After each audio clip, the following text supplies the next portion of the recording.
9月迎接中秋节，除了看活牛以外，还阁会当看到一个天文景象。内因天文馆提醒，西村彗星已经豆豆来到地球。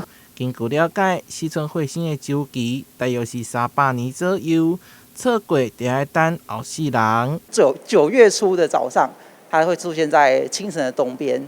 那等到过了近地点，是9月12号之后，它会出现在黄昏的西边，那是在大概9月17到大概20号附近。但是因为这个彗星它实在是非常的靠近太阳，所以在观测上来说是有点难度。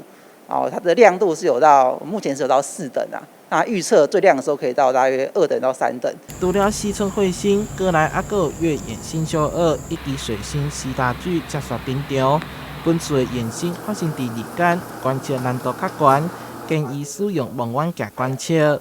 另外，水星也将在太阳以西上大角度，是观看水星的上好时机。9月21有月掩星宿2，就是天蝎座的它的心脏的那个恒星，所以就看到月球把那个恒星盖住，然后又跑出来。水星它是太阳系内最靠近太阳的一颗行星，所以在观看它的时候，也是在清晨的东边，也是在曙光刚起来的时候，它就会被太阳光给淹没。